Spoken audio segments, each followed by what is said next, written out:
Ladies and gentlemen, welcome to another fantastic episode of The Left Wing. I am TJ Whitehead, powers taken not given, joined as always by the man who is the true reason for the season, John Cooper Paz of Counterpoint Politics. How are you doing today, my friend?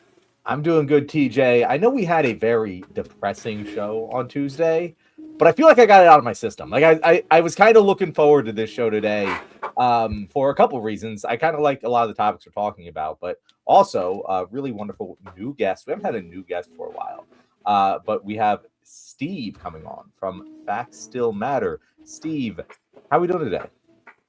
Gentlemen, thanks for having me. Doing great. It's an honor to be here. John, you and I have met. TJ, it's a pleasure to meet you for the first time. I've seen your stuff. I appreciate your content.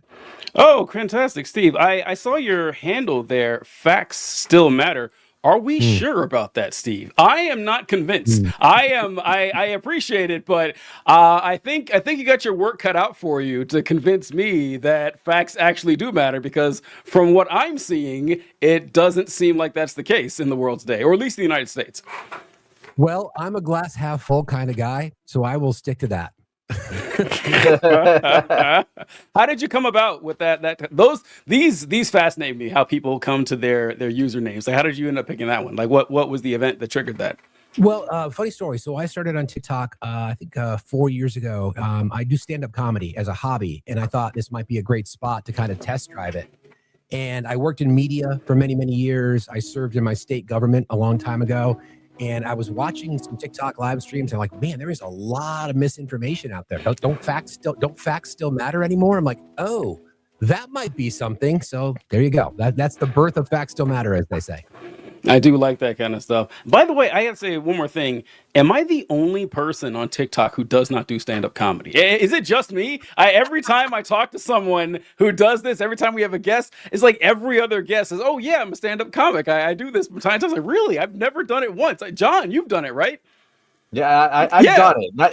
I've never like done it on any sort of professional or consistent level, but I have done it quite a few times just to try it out for myself. And I will tell you, it is not easy. It is one of the most difficult things I've ever done. You just may not be a glutton for punishment, TJ. So John would agree. Yes, that's actually because, I mean, it's not because I'm not funny. I'm funny as fuck. I mean, I am fucking hilarious. And I know this. However, as you guys know, there is a distinct difference between making people laugh incidentally or conversationally and standing up on a stage in front of a bunch of people who are saying, "All right, buddy, make me laugh." It's like, yeah, maybe I don't want to do that. I don't know. And also, it's just like, this is going to be talking about stand-up comedy the entire show. Also, how do you guys get around? I think my biggest hurdle to this would be memorizing the jokes, because if I tell a joke more than a couple times, it's not funny to me. And if it's not funny to me, it's hard to make the delivery. Do you run across that? I mean, I never had a problem with memorizing. I did a lot of acting as a kid, so that just became part of the process. For me, I write professionally when I'm not doing the Facts Still Matter stuff. So for me, it's always about consolidating 45 minutes of comedy down to a tight 10 minutes. That's the hardest part. That's the hardest part for me, personally. Well, Steve, that's why we have this podcast that runs for 2 hours, so we don't have to edit our stuff at all. I can't tell you how freeing it is. Like going from like a minute and a half TikTok to, I can just say whatever I want. It's absolutely wonderful. Agreed. The beauty of a 4-hour live stream, Monday through Friday. That's exactly right. I love that. Also, ironically, John, you were mentioning a 2-minute TikTok or something like that. That also takes 35 minutes to make or 45 minutes to make, which you wouldn't know if you don't do this, but the sausage getting made takes way longer than you'd think. So yeah, and that's with a lot of practice making them and just kind of gliding through it. You know, it can take a while. But anyway, people don't want to hear us talk about our woes as creative. But we got a lot of good topics today. We have a civil war brewing in MAGA on multiple fronts. Like, this is a world war MAGA going on right now. We haven't really seen too much bloodshed, but there might be more soon to come. We have an actual potential war brewing in Venezuela. Nice. One might argue one that has already happened, and we have already started. Definitely want to get into that today. Also want to take a look at Kristi Noem in particular, but all of the cabinet members, because one of them's got to get fired, right? One of them's got to get fired. Who's going to be the first one? I want to talk about it. And if we have time, I want to get into a report that the labor shortage we have in this country, particularly around STEM and tech fields, is being deemed a national security threat. So those are the topics I want to talk about today. TJ, anyone you want to jump into first?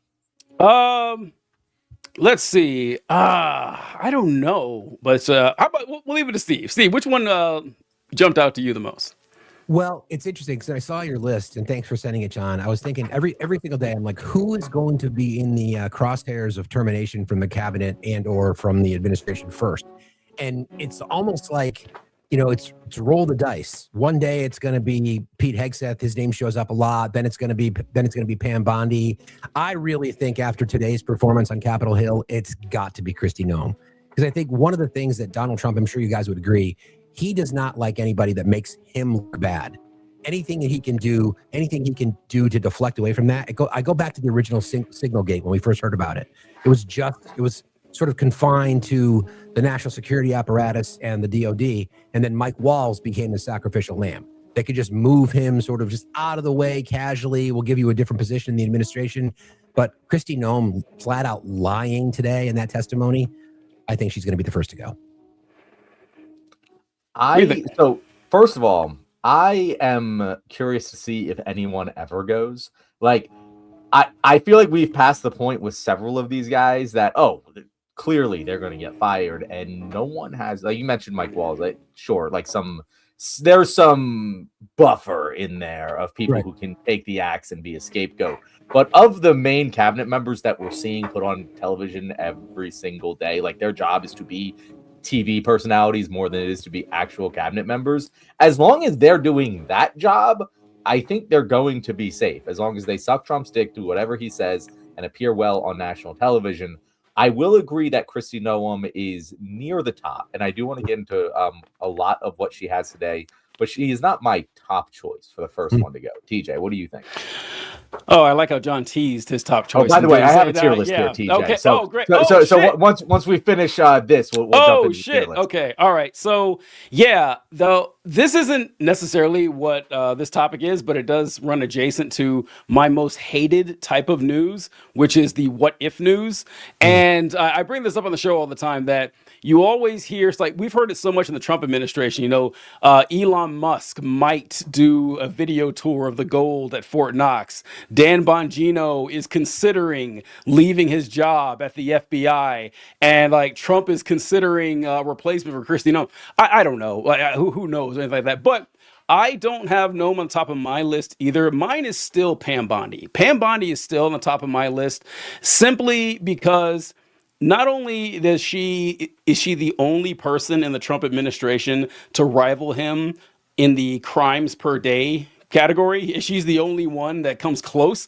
And it's also because the Epstein stuff that Trump, I think, is going to be untouchable on that. The base is never going to turn on him, but they already don't like her.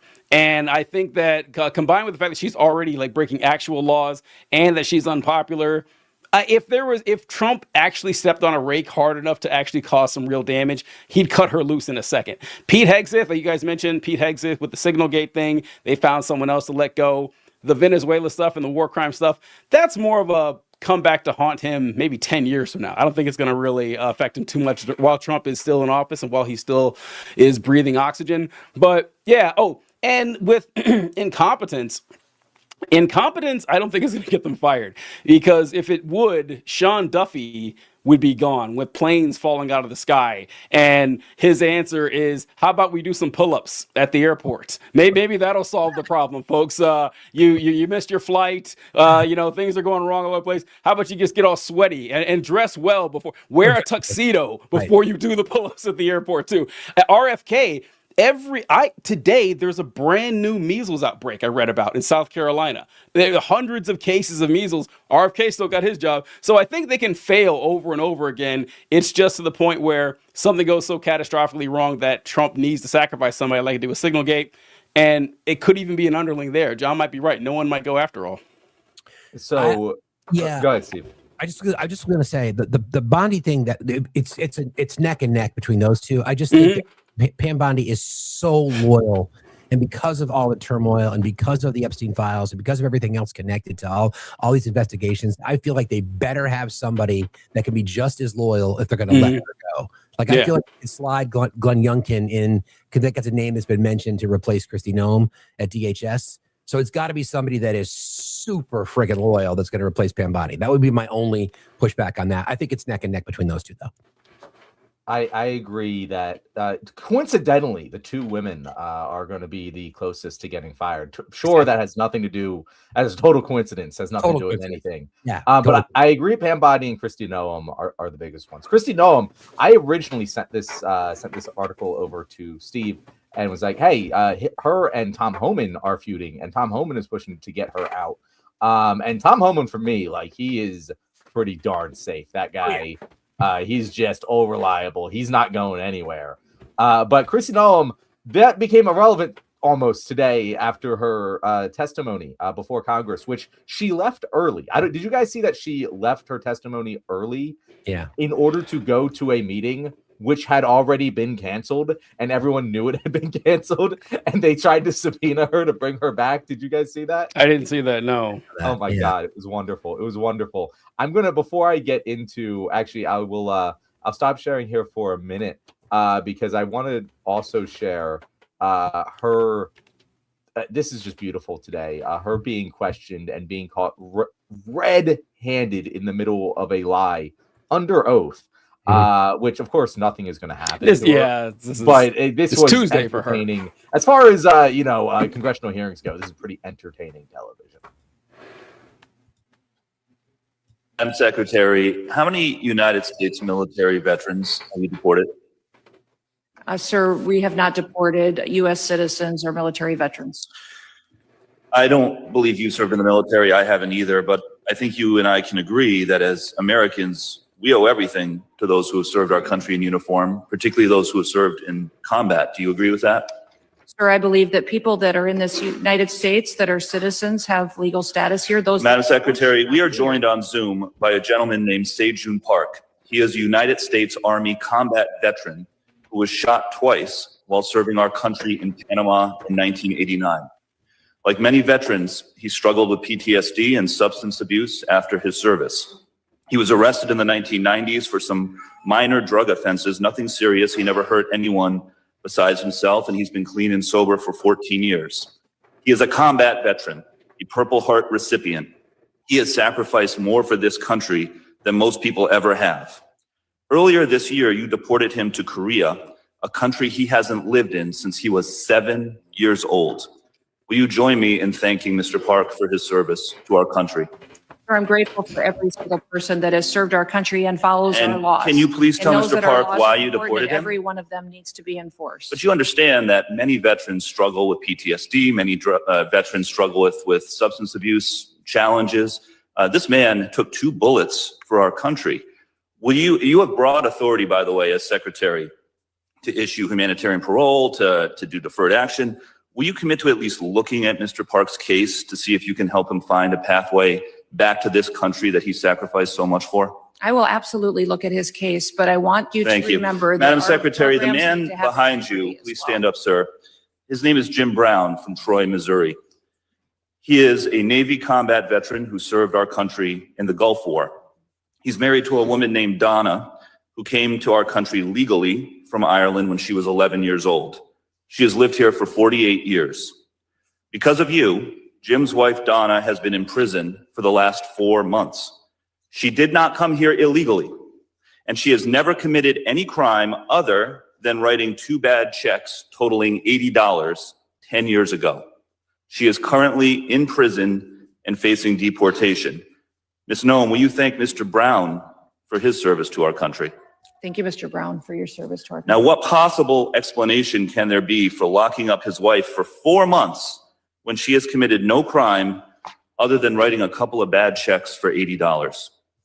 Sir, it is not my prerogative, my latitude, or my job to pick and choose which laws in this country get enforced. You have broad discretion as the Secretary. You can issue parole, you can do all kinds of things, but you're choosing not to. Will you commit again to just reviewing Donna's case and reuniting this combat veteran with his beloved wife who also loves this country? I will review the case. Madam Secretary. So yeah, that was Unreal. just very funny to me. She's completely deer in headlights, and the fact that he had him stationed behind her was utterly excellent. And that's why if you see someone go down, in my opinion, it will be her. As Steve mentioned, Trump doesn't want to be embarrassed, and that was embarrassing. She's just a woman who's looking for rakes to step on because she doesn't have any skill at this whatsoever. Would you guys agree? Like, in just watching that again, I've seen that clip multiple times today because I keep going back. I'm thinking, I can't imagine sitting there and being exposed like that. But I can be petty.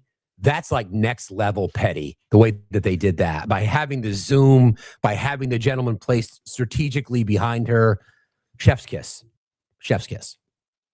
That's true. That's true. It was kind of refreshing to see someone do some positive performance art in politics and just embrace that that's the world we live in. This fantasy everyone has of Mr. Smith goes to Washington style politics, that's gone. Well, to the extent that it was ever real, but it certainly is gone now. I did sorry, I've been traveling all day, so I didn't see that clip, John, that but I did write something down when he said that we had this combat veteran who was shot twice and he was deported and everything.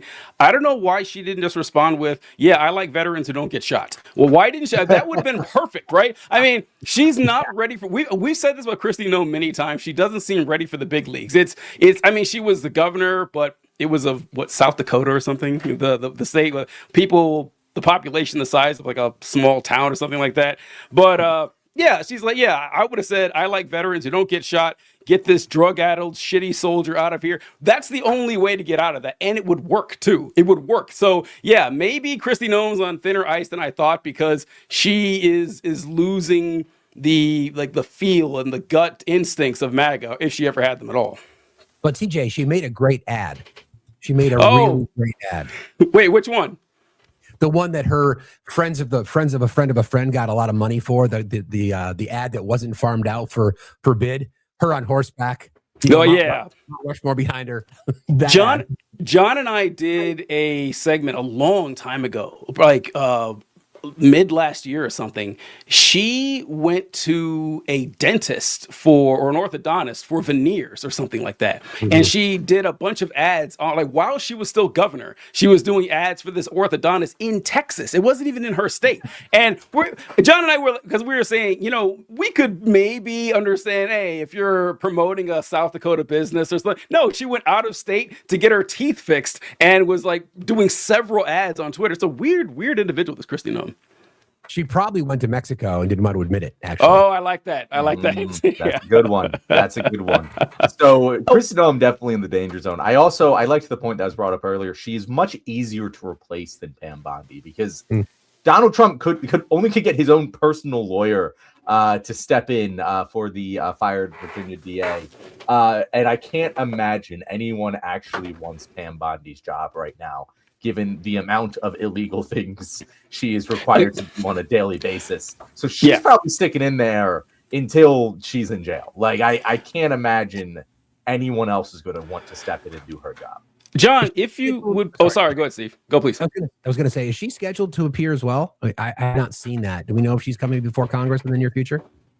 She will eventually. I don't know if she's scheduled right now. Today was a national security thing, so that she wouldn't have been in that one. But I mean, she'll be there eventually. I am more than sure. I'm going to make popcorn. Yeah. I'm so glad that Steve went first there because it kind of ties into what I was going to mention here. When Kristi Noem was being grilled there and everything, it brought up a question that I've thought of many times, in that why do they even bother going to these? I don't understand. If it's like back when the first person I saw, oddly enough, Pam Bondi was the first person who I saw do this, that I can't believe doesn't happen more often, is when Trump appointed her to be Attorney General. She went and sat before the Senate. And of course, this is all grandstanding. Even if it's a good political question, all of it is to get a good gotcha moment on a camera so you can put it on an ad so you can hurt your political opponents. It's very, not a lot actually serving the interest of the nation here. But they were asking her these tough questions and she just said, I don't have to answer you. And I said, yeah, you're right. You don't. I mean, you don't even have to show up. They're not going to put you in jail. I don't know why they go. I genuinely don't understand why they bother doing it. I mean, you could dunk on Democrats from your living room. You don't have to actually go there and do it. Yeah. So I'm glad you brought that up because I'd like to see what she does when she actually shows up. Philip Rivers could do it. Sorry, I read the comments. I was going to say you, Chad. Philip Rivers could do it. Philip Rivers. Wow. That was masterful. But folks who don't follow football, like who is Philip Rivers? And I want to highlight this one here. TJ is my favorite transgender YouTuber. That is a strong field of competition. So I'm glad to have that vote right there. That is good shit. All right. Sorry, John. I'll put this back up. I was going to say, what was that was that a reference to something, TJ? Or no idea. No, it was just a very kind thing to say, John. I have no idea what it's in reference to, but I love it. All right, so yeah, we got Pam Bondi. Is there anyone else? Who would you say is like most next in the danger? I would say Kash Patel. God damn, in the danger zone because nobody likes him. Like of all of these people, Kash Patel is the least competent, which is saying something, and the most just obviously bad at his job. Like everyone in the FBI seems to be mutinying against him. I would say that he was my number one pick for the first one out. He also doesn't come from the politics world, unlike Kristi Noem. So that would be my 2 cents. Steve, what do you think of Cap? Well, I was just something you said. You think that Kash Patel is more competent than, or you think Pete Hegseth is more competent than Kash Patel? Yes. Infinitely. Infinitely. I would at say, the very least, definitely say that. A couple things. He has better media training, which is very important. Okay, that's fair. B, at least he technically was in the armed forces before starting his job. Kash Patel was a podcaster. That's fair. He wasn't even like working for a company. He was just doing his own thing. He was doing what we're doing right now. Yeah, that's fair. Least qualified, perhaps. That's fair. Yeah, I think Kash is on the list. I mean, I think, look at that triangle at the bottom there. Pam and Kash and Kristi. It's like you could put them in a hat. Yeah, Kash Patel is like, listen, you know how the unfortunate reality of the human condition is that you judge people based on how they look. If someone like Disney villains, when you know who the villain is because that's the ugly person. The ugly person's the bad guy, whatever. Sure. Kash Patel looks like a cartoon character. I cannot believe this man is the director of the FBI. And yeah, he was like a podcaster before. He does have I think he was a lawyer. I think he's a lawyer. Like he was a lawyer for a few years. He worked for Trump or the Republicans back in his administration or whatever. He has a little bit of background in this, but he seems so completely out of his element. He just doesn't seem like he knows what's going on. He's always, of course, this is the Trump administration, it doesn't matter, but he steps on his own dick in ways that seem sillier than a lot of the other people in the administration. So yeah, I think Kash Patel might just leave. Why is he there? Did he wake up thinking, man, I would really love to be director of the FBI? Had he ever said that before he was asked? It's just kind of odd that he's in the position to begin with. So yeah, Kash Patel is a good one. I just don't know if he wants the job, honestly. He doesn't act like it. Do you guys know the story about when he landed in Utah investigating with the jacket? Yeah. Go ahead. Sorry, go ahead. I was just going to say that he had remember there was no medium-sized jacket with the FBI on it, apparently on the plane anywhere. And they sent staff scrambling. He would not leave the plane. All they had was an extra large or a large. He wouldn't wear that. He ended up wearing a women's jacket. Somebody had to take their Velcro patches off their sleeves and put it on his jacket before he went out. I'm like, Politico reported on that. I heard the story from Reuters and AP. They all reported on it. So I'll take it as fact. But that tells you everything you need to know. It does. And that's a great comment, Steve. It's going to make me rescind my statement because that is the most Trump administration thing anyone has ever done since John's favorite incident with the Four Seasons landscaping. Like that is perfect right there. Like coming out with a women's jacket because you can't find your own. But yeah. Good point. Stephen Miller, you're going to go there, John? So Stephen Miller and Russell Vaught, I think we can do together. Russell Vaught, I have as safe because he's basically safe as fuck. As long as Trump is alive, he is there. Yep. Stephen Miller, I would put in the next tier down, not because I think he's in any more danger as things stand, but like that dude has some skeletons in his closet. Like a big scandal away. We literally found out he killed someone. Wouldn't surprise me one iota. I could see some scandal occurring with Stephen Miller where he gets out. Unlike Russell Vaught and Tom Homan, where I'm like, what these guys are too tough. There's no getting them out unless they want to leave. I see Stephen Miller though as the policy driver behind everything. So I would see him as more safe, the three of them. But I get your point. I get your point. It would have to be something like, who knows? Like there's bloodletting going on in his basement, or they find bodies or something, right? It's like that's the thing. Like your imagination can go to anywhere with him, and it's like, yep, I would believe it. I would believe that he did that. Yep. So that's why actually I agree with Steve. I think Stephen Miller is safe as hell. Because yes, like I assume there's some scandal that could take him down, but I can't imagine what it would be, because if I think of terrible things that I could attribute to Stephen Miller, the more terrible the action gets, the more likely it seems Stephen Miller would do it. Like if someone found him just devouring the corpse of his mother, like, oh yeah, of course, that's just Steve. That's just Steve. That's what he does. I don't think it would be anything shocking. It's like, I don't know. I just I disagree. I think Stephen Miller is pretty safe too. So what were those characters in Fury Road? Were they the Blood Boys? I think they're called the Blood Boys, right? No, there was something else. It wasn't Blood Boys. Yeah, the blood bags are what they call the blood bags. Is like what Max was and everything. But with them, they're like the half. I gotta remember that. It'll come to me halfway through this. Steve sounds like a great guy to have on a Left Wing Film Club, John. This guy has matched like tit for tat with every movie reference. This is great. I'm old. We totally should have Steve on for Left Wing Film Club. I totally agree with that. Steve, we sometimes review movies with political messaging.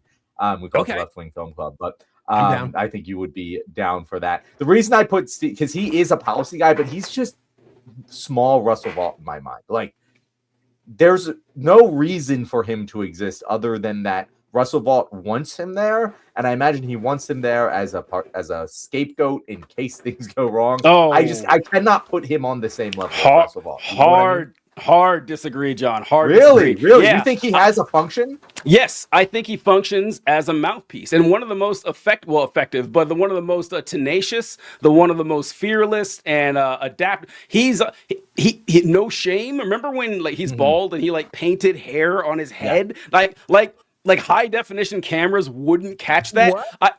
That was years ago, Steve. That was during the first Trump. Whoa, wait. I think it was during Trump's first administration. But he went on CNN or something, and he had he had just spray painted hair on. John's looking at the picture. But no, I think Trump values someone who is loyal to him. Number one, check. He's got that. Someone who doesn't back down from a fight. Also check. I don't think that. I think he serves a valuable purpose in getting out in front of the camera and saying all this caustic, obnoxious stuff, and Trump's going to love it. So as long as he's good at that, I think that he does serve a purpose. Did John find the picture? Hold on. Well, he also makes Trump look less extreme because Stephen Miller is way the there it is. On the right there. This is real. This is not a photo. Yes, this is not AI. He actually did this. Oh my God. I had no idea that existed. Holy shit. Yeah, a man willing to go to those lengths and look that absurd, I just think that I wouldn't put anything else past him. Wow. That's an SNL skit waiting to happen right there. I'll tell you what. I mean, he's a cartoon character. He is. We'll see. I just think most of these guys are really safe, is what I'm saying, and I feel like he at least has a bomb in him. Speaking of the next safest guy, I would say it's Marco Rubio. I'd put him in just kind of the center, probably safe, just because I know Trump really doesn't like him. So I imagine his leash is pretty short. And he just seems like a guy that would be a patsy. Like if you look at this room and you're like, which one of these guys is a patsy? It's fucking Marco Rubio. But I would be fine with putting him safer. Like he's just boring as shit vanilla ice cream. So this depends, John. Which job would he be fired from? Because he could be fired from one and still hold 5 others like he does right now. So he might be the safest person on here because Trump had to fire him 6 different times to get him out of the White House. So I don't know. What do you think, Steve? Well, I think because I'm thinking of 2028, and I think the 2 names that most prominently featured would be Marco Rubio and JD Vance. And I think obviously we know that Peter Thiel obviously favors JD Vance for that next position. So Marco Rubio could be seen as a threat. So I don't know if it would be for John because he seems like he's the most sane of all of them. Out of, by a country mile, he's the most sane person on this list. Yeah.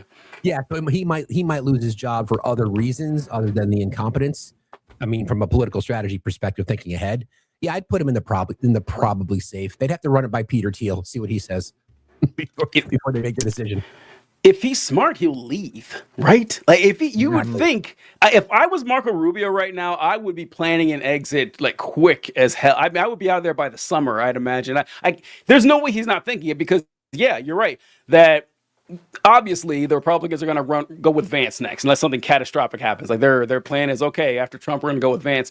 And if you're Rubio, you know that. You know you're not getting the nod, right? You know that odds are they're going to go with Vance. So I was like, okay, if I leave and Trump collapses down to, 28% approval rating or something like that, I can be the guy who said, hey, I knew something was wrong. And so that's why I think that would be the smart move. I don't know if he will, but I don't know. That's my guess. Yeah, TJ, you're right. I was going to ask you both a question. Can I ask you both a question about that? Because who do you think, because any Republican nominee is going to need some MAGA voters to support them. Who is more likely? Because MAGA hates JD Vance. They really don't like him. The polling that I've seen, they do not like him. So who's more likely to get some MAGA support enough to become a nominee? The MAGA support, actually, we'll go over that a little bit later in the show today, that the MAGA support is so fractured. And the part that matters, I don't think the part that helps put Trump over the edge isn't going to vote for anybody. I think that the people that really coalesce behind Trump, like the non-politically affiliated folks, I don't think they'll vote for either of these folks. They're not going to be a Vance, Rubio, or any type of person. So I mean, it's kind of a cop-out answer, but I don't think any of them are going to capture the actual MAGA folks. But the Republican Party will still exist, and I think Rubio, if he's smart, will try to get out of Dodge and try to get those people. That's interesting. John, yeah, I would say MAGA is going to be fractured. We're going to get to that, and Trump is not going to name an heir because why would Trump bother? Why would he do that? All Trump matters. All that matters to Trump is Trump. Why would he care who replaces him? He doesn't give a shit. So they're going to go to different people. Like there's going to be a fracturing of the MAGA base. So I don't think there's one answer to that question. I will say with Marco Rubio, TJ, you're 100% right. Like that's what he should do. Yeah, he should be positioning himself as the canary in the coal mine that gets the fuck out of Dodge and blows the thing up right before it was going to blow up anyway, and like saves the day. And he's the reasonable, but MAGA still Republican. But he's too much of a bitch. Like, sipping his water bottle. Marco Rubio isn't this Machiavellian actor. He's going to just keep sucking on whatever tit's going to feed him. There's this first rat to jump off the ship, so to speak. Yes, yeah. There's this horrible trap the Republicans have caught themselves in with Donald Trump, in that. Well, you're right. I think that the only thing that could possibly be stopping Marco Rubio is he doesn't want Trump to tarnish him. He doesn't want Trump to turn on him, and because that will turn at least a few Republicans against him. And that the Republican problem is that Trump's endorsement really matters in the primary. It doesn't matter in the general, but he can sink your primary ambitions. He can sink you amongst other Republicans because it's going to be like the what's her name from South Carolina. No, the governor. She ran Indian American. She was what? Tulsi? No, she was her name's tip of my tongue. She changed her Nikki Haley. Nikki Haley. Right. She's gonna have that lane ready to go. She can pick that up at any time. So it's gonna any turbulence against that is gonna walk against him. So he's got to really thread that needle to make sure he doesn't upset the Republicans too much by quitting, but we'll see. That's a good point. Good point. Thank you, Huge Ass, for telling me. I didn't see it there. to wrap it up, where do you guys put Hegseth and RFK on this list? I would put them both in down but not out. They're not quite in the danger zone because they seem to have better skills than Kristi Noem and Kash Patel at staying alive. But what you guys agree with that? I would put Hegseth in the down but not out. I think Kennedy's safer than perhaps we might think, only because of the MAGA movement. I think there's been a lot of energy behind that. I think people see credibility in him for whatever fucking reason. But I think he's a little bit safer than Hegseth. I think I agree 100% with that. Hegseth, I don't think he's. Actually, I would bump it up a little bit. I would put Kennedy in the gonna need a big scandal and Hegseth in the probably safe. I don't think Hegseth's going anywhere. That's where I put it. But I mean, look, if overseeing the a bombing on Iran, if overseeing Venezuelan murders and aggression, the horrible stuff he's done just with the morale of the troops in general, I just don't think anything's gonna take him down really. But also, but I'm ranking RFK Jr. higher because what the fuck, man? RFK Jr. Okay, listen, this guy, his whole thing is. It is my goal to make America healthy again. With my ridiculous acronym MAGA, even dumber than MAGA or whatever. And in order to do this, my grand vision to make Americans healthy is to put pure cane sugar in Coca-Cola and to take out red food dye from candy or beef tallow in fast food fry. It's absurd. None of it matters at all, but he does have fans. But there are a lot of people who are RFK Jr. fans. There aren't any Pete Hegseth fans to my knowledge. So yeah, that's why I would rank him a little bit higher. That they would need to be something insane. And once again, it's kind of like the, what's his name, Stephen Miller thing.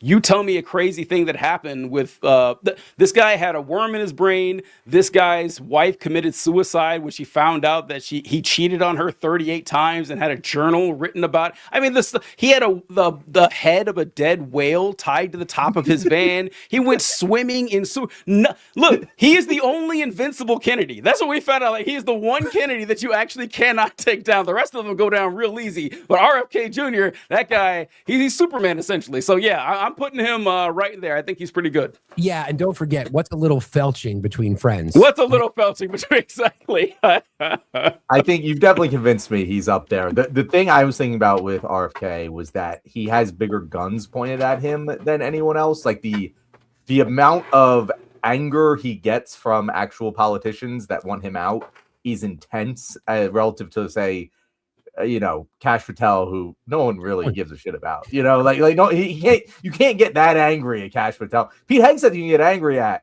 but I just feel like he's just pretty Teflon. Like as long as Trump keeps him in there, he's got to commit some pretty more serious war crimes. And if we go to war with Venezuela, for sure, it's going to up the intensity on him because, well, we're going to be at war and he's going to have to do war shit. And we know he's not ready for that. More shit. Yeah, he's definitely not ready. I like that list. I'd sign off on that. I think that's a pretty good lineup right there. Yeah. Love it. Right. Well, let us know in the comments if you agree with our list or not. And we'll probably update this in a couple months. I saved this one, so we'll come back to it and see what our predictions played out. Steve, this is like our fourth time doing this list. Actually, I don't even remember what our original ones were. We do this all the time because I didn't think to save them before, though, TJ. So I guess I could go back and look at the video, but I'm not going to do that. Yeah, exactly. We're pretty lazy. I wonder how much it's changed. I think Pam Bondi was always my number one. I think Pam Bondi was always high on my list, and I haven't changed from that. I would like to see it because it probably hasn't changed much. I'd like to see that. The thing that has changed the most is the field. None of them get fired. Like that one has risen way high because in the first term he fired everyone. Like he was firing people left and right. He hasn't fired a single one of them, and that was a surprise to me. I would have bet good money that multiple of them would have been gone in the first year, and it doesn't look like that's going to happen. Agreed.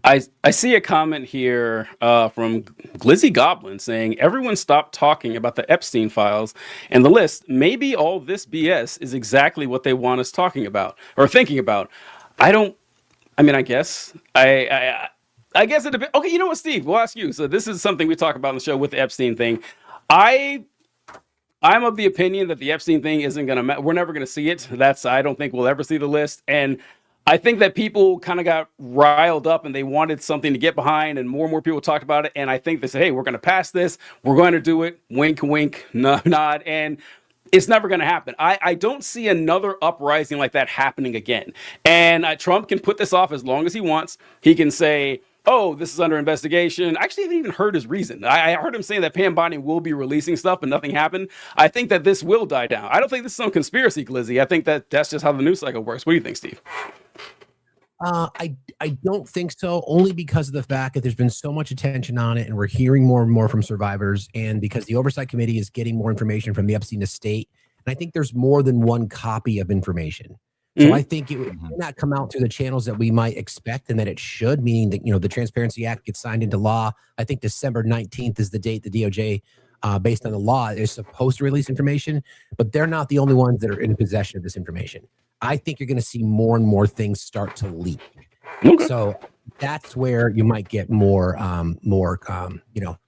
stress in the administration, because the Donald is feeling it. You can tell. Everything. Every time that the conversation comes up, he gets all gristly. Looking for his safety Big Mac to be able to run to. I really do think you're gonna see more. Maybe not everything, to your point, TJ, but I think you're gonna see more than we've seen so far. I love to think that there's like some Secret Service member carrying around a emotional support Big Mac for Donald Trump whenever he gets too stressed out, and just like, here you go, Donald. All right, so I think that segment about the cabinet members transitions nicely into the influencer civil war that's going on in MAGA right now, because it is very, very, very funny. Every time I read it, and there's multiple fronts to this war, and we're going to detail them here today. But every time I read about this, it's just reading the "oh, I can't believe the leopards ate my face" party tweet just over and over again in different detail. It really, at the center of a lot of this right now, are, I would say, Tucker Carlson and Candace Owens attacking everyone. But to list off just a few of the scandals we have here. So we have Candace Owens versus Turning Point USA. In fact, this is probably where we have to start today, because it's probably the most insane one, where Candace Owens, for those who don't know her, she is the black token woman in the MAGA influence sphere. And she claims that Turning Point USA was aware that Charlie Kirk was going to be assassinated. Specifically, Charlie Kirk's essentially chief of staff knew that he was going to be assassinated and said nothing about it because he was promised he would be the next Charlie Kirk. That is the line that Candace Owens is going with. Turning Point USA obviously massively and aggressively refuted this and challenged her to come on their own live stream, and she didn't do it, which I thought was a pretty bitch move. But that one is probably the biggest brouhaha happening right now, and there's multiple, but that's probably the biggest one. Steve, I see you nodding there. Have you been following this one? I have, and it's interesting because you're right. I mean, Candace had a pretty good sphere of influence, and she was always, I'm not going to say I respected her, but she was at least willing to challenge some information that was being kept secret, that the administration was hiding things, whether it be Epstein. And then this whole thing comes out, and I'm not a conspiracy theorist. I'm as far from a conspiracy theorist as you'll ever find. But there are things there that just like, yeah, that tracks, and Mossad's involvement and Bibi Netanyahu being involved and Turning Point connections to, influencers around the world. So it's hard to know what to believe, but I don't know. I mean, I'm not convinced of the claims made regarding Tyler Robinson. I won't go down that particular road because that's a whole different conversation. But there are so many things that just do not make sense to me. That just don't make sense. I'm trying to square it. So Candace Owens, the comment here by KM1-6 says, "I love Candace Owens. She's such a chaos agent." Yes, 1,000 times yes. Like Candace Owens, Candace Owens is I'm not I'm not an expert on this or anything, but she seems to be a great example of just clinical psychopathy. Like Candace Owens, I refer to her as a failed Terminator. Like she was meant to actually go out and kill people, but the wiring went wrong somehow, and it's like, oh, she's actually just a horrible human being, and so of course the right wing loves her. And I've heard nobody talk about, setting aside the right wing civil war thing, about the fact that she spent weeks on air saying that the French government tried to assassinate her. Yep. Remember that? That's just blown by. That's just happened. Oh yeah. And before that, she was going to court to say that Macron's wife is transgender or something. Just there. She has never seen a conspiracy too insane for her. So yeah, she's gonna hop on this. She's gonna go right for it. And I don't know. It's you take Candace Owens under your wing here. Like Candace Owens, she has no principles and no scruples. She sued her high school for racial discrimination, and then went on to say actually racism is not a real thing. To the extent that it does exist, it's only towards white people. I don't know why black people are complaining about this. We're actually pretty terrible folks. And then this thing comes out, and I do find it really funny that the origins of the MAGA movement can be directly traced to the Civil War, and that it's going to end in its own civil war. I find that very funny. And but of course, Candace Owens and Tucker Carlson would do this, because Candace Owens is better at this than most of these other guys. She's just better at it. There's ever since the Rush Limbaugh days, there's been a huge incentive in fact, the only true incentive for right-wing content creators is to say acerbic, incendiary, harmful words and shock people into being upset, and then, get more people on your side. And there's a huge bag of money waiting for you when you're done. Candace Owens knows that. I don't know if she believes anything she says. There are certain right-wing content creators that we think are, genuine. I don't think Candace Owens is. I think that she will say whatever she will say because she knows how to push people's buttons, and she's great at it. I can't take away from her skill. What do you think, John? No, I think Candace Owens to me is the most interesting part of all of this, because if you kind of if I had just listened to this segment right now, like all these crazy things she's saying, I'd be like, oh, this is a person on the end of her rope. This is a person who is desperately reaching out and clutching for straws to remain relevant, especially knowing that she was a huge rising star at the Daily Wire until she started feuding with Ben Shapiro. He fired her, and then she kind of went away. But oh my God, Candace Owens is the hottest thing right now in MAGA land. Like I talk to just normal people about this, and Candace Owens' name has come up in the mouths of people who I didn't think knew who the fuck she was. And by the way, they don't call her Candace Owens. Like I hear people referring to her as Candace and assuming I know who they're talking about. She has a level of fame now that I actually was surprised to learn about, because to me, she was a dying breed. But no, she is one of the hottest names, one of the most important influential figures right now.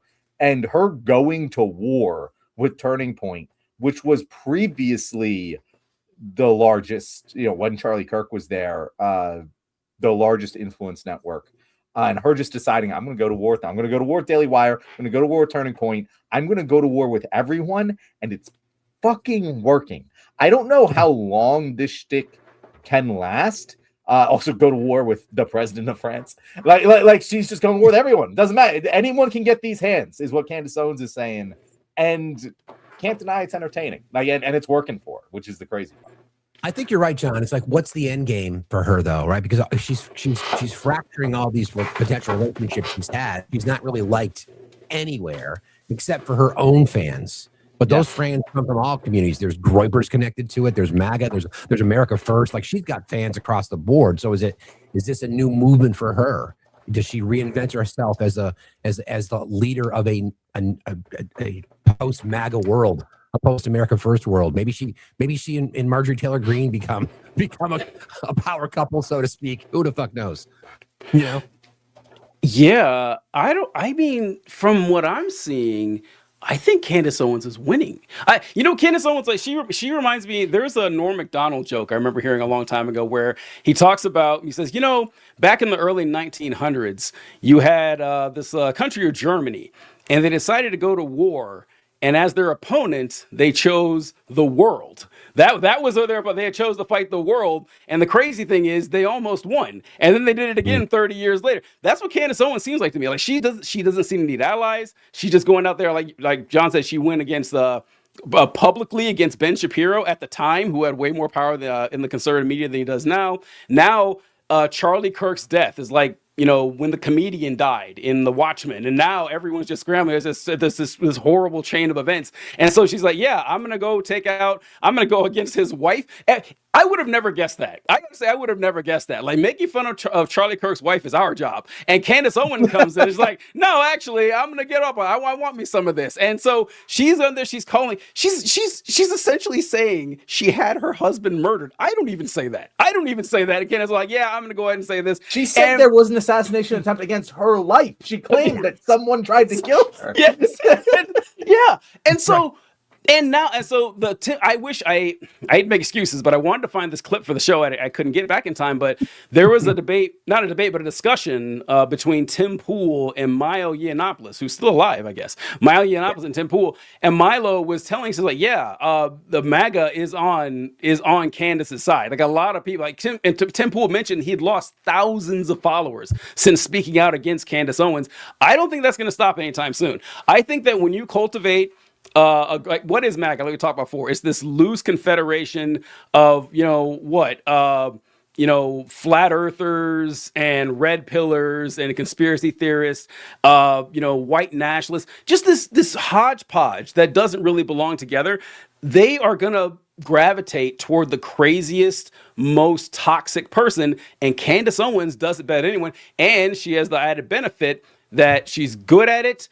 And she's pretty, and she's a woman, and she's black. She's unique. She's like, there's nobody else like her in the entire field. So I think she's got a long career ahead of her in doing this kind of shit, because this is what attracts those type of people. And they're always going to be around. They may not be a strong political movement forever, but they will always be able to, send money to watch that content. I have a hard time with the truck nut driving rednecks who identify themselves as MAGA. They're full blown racists. Never ever getting behind Candace. But I think we can agree that she's a political opportunist, and she's taking advantage of that. And she's got this celebrity, and she's going to use it, and she'll find her spot. She's smart. She's good. She's good at what she does. I think she'll be fine. I think Candace will be fine. Yes, Steve. See, Steve. She gets points with those people though by being, I agree, the most anti-Semitic of all of these. Like, true. She gets the points back. She's not going to be the guy. She's not going to run for president. She's not going to lead the movement herself. But positioning herself as a power broker, she very much can. Even like TJ said, Tim Pool was like, she's the person right now. And did you guys see, like, Tim Pool just cursed her the fuck out? Did you guys see that? Yeah, I wanted to bring that clip for the show, but I got it. I got it. Oh, you got it. Okay, yeah. It's the angriest I've ever seen Tim Pool, which is saying something. Like, this was in response to This was in response to her saying that Turning Point USA was aware of Charlie Kirk's assassination. Do we have this pulled up right now? Yeah. If this is what happens if Charlie Kirk is killed, Candace Owens is a fucking evil scumbag. She is a degenerate cunt. She is burning everything down, and she's gloating and smiling while she does it. And you know what you fucking told me? She has no security. She doesn't fucking deal with the shit we have to deal with. She's a piece of shit. She's making everyone else suffer. And all of these fucking conservatives out there that send me these fucking messages have no fucking balls to call her out. More and more people have started doing it. They send me these fucking messages. Good for you, Tim. Good for you, Tim. I wasn't the first person to do it. I'm not going to take credit for that. But don't fucking DM me like I did something for you as you fucking cower, scared that she'll put you on her thumbnail and claim you benefited from Charlie Kirk's assassination, which he's doing to me right fucking now. Yeah, I feel like Tim might have not gotten his Venmo from the Russian government. That's probably why he's so damn angry. Look, that is a fantastic example of why Candace Owens is going to win this, because Candace Owens. Oh, wait, someone say wait. No, I was going to say it's a good point. Oh yeah, this is why Candace Owens is going to win, because Candace Owens would never do that. Candace Owens knows that, hey, this is an act, man. This is a game. This isn't personal, and even it is, fuck you. This is what we do. Like we insult and tear down people with conspiracy theories. I don't understand it, and I have her response to. Did you see her response to Tim Pool's meltdown, John? No, I actually didn't. No. Oh, God, you guys are gonna love it. Didn't she say something? Wait. Do you have it right now? Because I think I got it. Yeah, I got it. I'm gonna pull it up because look at the contrast between Candace Owens and Tim Pool right here, and it's exhibit B of why I think Candace Owens is going to run away with this war. So there's a lot to unpack there. First and foremost, what you are seeing right there is on a display of testosterone. Men that speak to women like this are not tough guys, okay? What you are seeing is actually a display of estrogen. Everything he is doing there is somebody who is not a man, he is not tough, and he would never dare to speak to a man like that, right? People that find that very easy. Secondly, Tim Pool doesn't even have the intellect to understand that we put him in the thumbnail because he accused me in a full episode with Milo Yiannopoulos, which we showed and contextualized, of being someone who benefited from Charlie Kirk's assassination. So he thinks he's being accused. No, you accused me of that in like a actually, I think it was 2-hour episode with Milo Yiannopoulos, in which Milo defended me and explained that I am not to blame for the lame excuses that the feds have given us regarding Charlie Kirk's assassination. And that if we do need to have some spiritual searching in terms of what the Republican Party has become, that the time for that is now. Listen, if I didn't know anything about this situation and I saw this, I was like, oh, clearly Candace Owens is probably right. She's the one who seems calm and measured. And of course, Tim Pool, it is great because she covered both lanes. She covered the conservative attack of, look at this estrogen-filled bitch. Look at this guy. This guy's not a real man. And then she went, I'm a feminist now. How dare he talk to a woman that way? Can you believe he is like, well, who is this guy trying to flex his power over weak, tiny Candace Owens here? He would never talk to it. It's great. It's masterful. I hate giving the devil his due, but Candace Owens knows what she's doing, and I think she's going to run away with this. I agree. And the skill on display there, like she has like achieved a level of skill in terms of just media personality that none of these other guys really have. Like when you look at her, you just the presence, the enunciation. She seems like someone who used to be on Fox or was on Fox. Like only Tucker Carlson matches her. In terms of I was going to say the same thing. The only person I think who does it as well as Candace, I think Tucker actually does it better than Candace Owens, but I would expect him to. He's 60 years old, and he was actually on TV for decades. But yeah, she does a great job, and that's why these folks are so dangerous. Like I would think. Like we talked about Marco Rubio and JD Vance, the person who would scare me the most if they ran for president is Tucker Carlson. If Tucker Carlson decided to run for president, I would be terrified because he has just as good a chance as anyone else, and he's a way better communicator. He has spent decades perfecting white supremacist subterfuge. He does it better than anyone I've seen. And Candace Owens is close, but she can't do it. Being a black woman, they're not going to go that far. But Tucker Carlson does frighten me on that. We're not talking about him, but we brought him up. Well, since you brought him up there, because there is a clear battle line being drawn here, and Candace and Tucker are on the same side. Same side, no surprise. And one of the biggest battle lines being drawn is over Israel, because you have your pro-Israel contingent of the Republican Party, and you have your anti-Israel contingent of the Republican Party, some of which are anti-Israel for a lot of the reasons we are, and most of which are anti-Israel because they're very fucking anti-Semitic. And Candace Owens is 100% in the latter camp. I don't need to relitigate all of the horrible, horrible anti-Semitic shit she said. Tucker Carlson, I feel like, is more in the former camp. Like I don't know if Tucker Carlson's anti-Semitic. I haven't seen much proof of it. But he's been on the anti-Israel shit since before. Like he was anti-Israel before when Biden was in office. Like he was pounding that.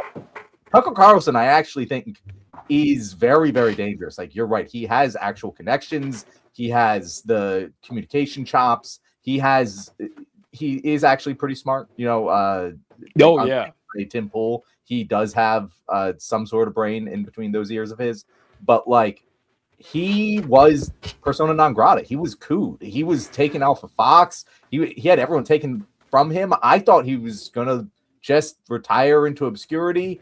He has built himself up back brick by brick, and he's positioning himself to totally take over the reins of the MAGA. Like you're saying, Steve, who's going to take the reins? I don't know politically who it's going to be, but I would put good money on Tucker Carlson becoming the number one media personality in whatever party emerges from the death of Donald Trump.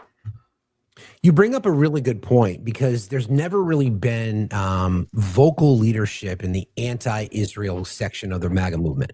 It's always been right below the surface. Nobody's been really willing to be loud about it, because people in MAGA, they didn't want to be connected to the pro-Hamas group.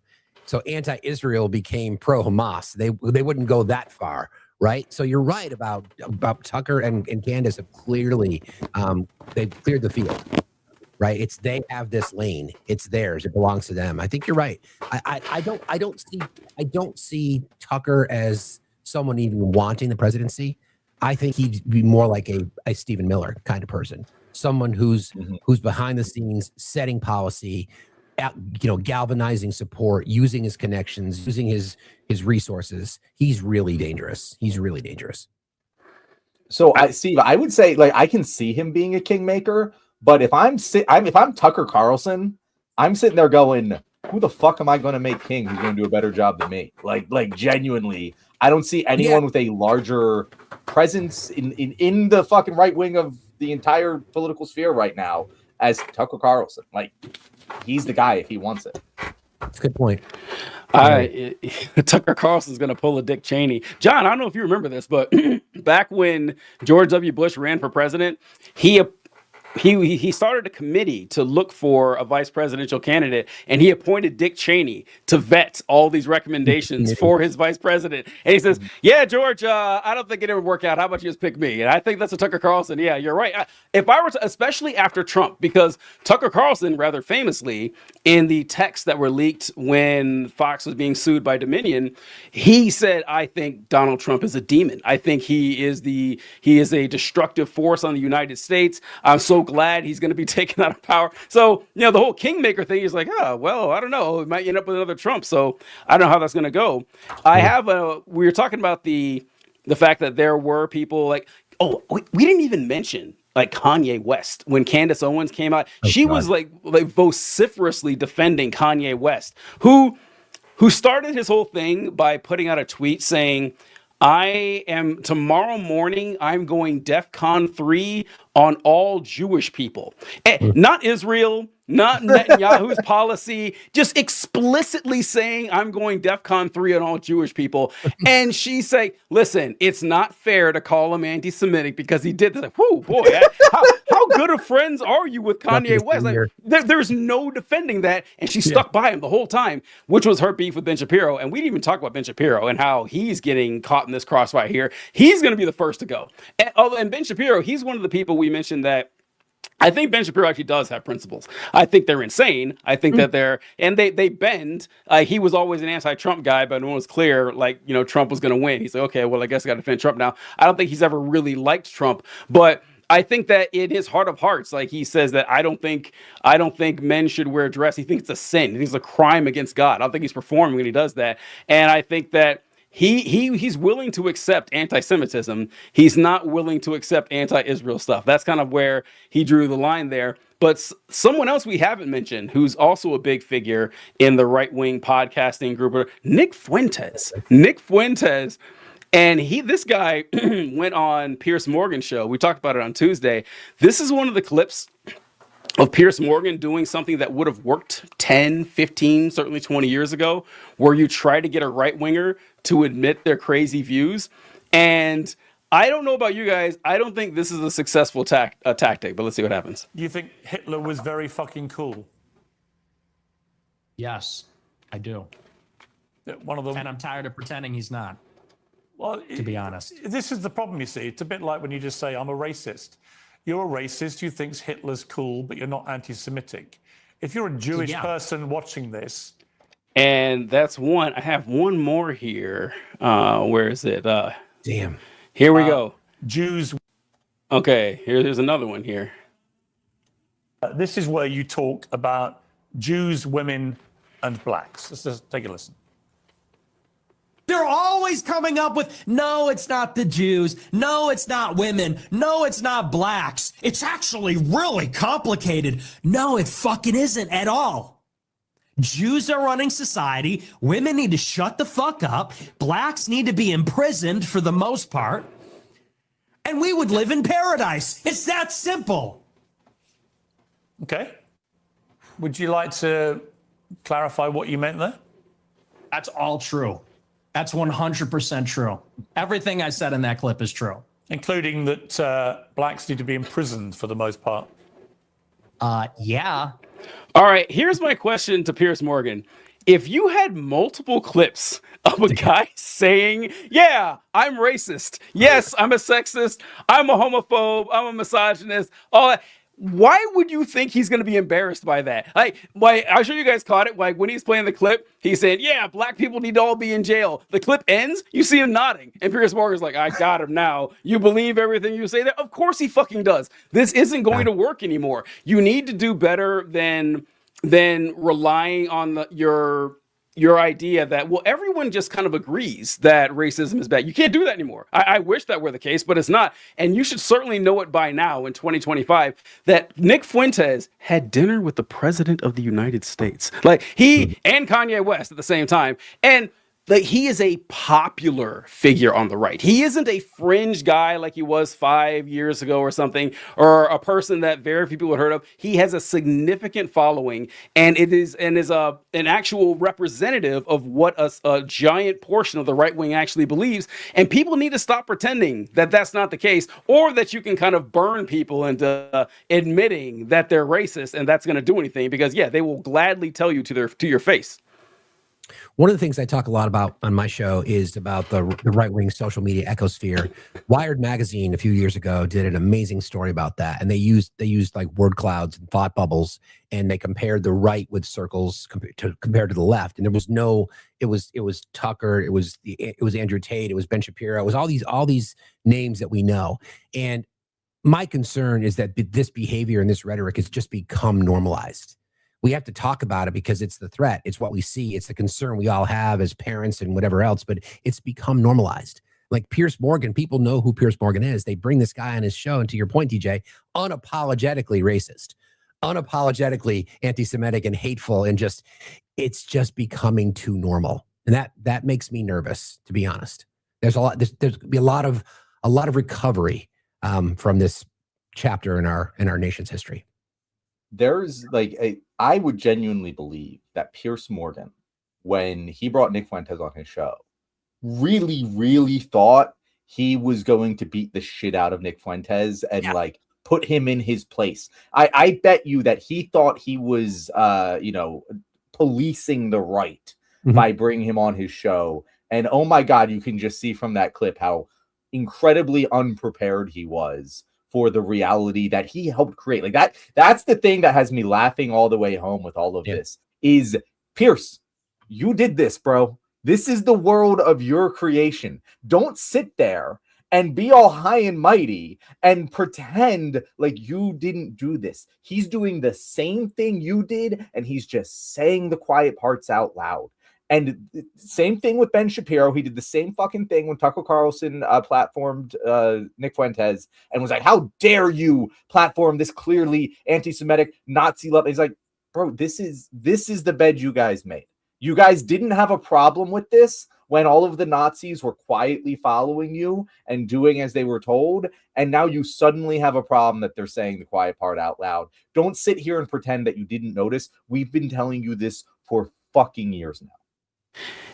Yeah. And that actually, you're right, John. That is what bothers me the most about this, from right wingers specifically, is that, so it doesn't apply to Piers Morgan necessarily, but he's not, I wouldn't say he's necessarily a right winger. He's right wing in a lot of things, but I don't think of him as a conservative thought leader. He's an odd egg. He doesn't fit in American politics very neat.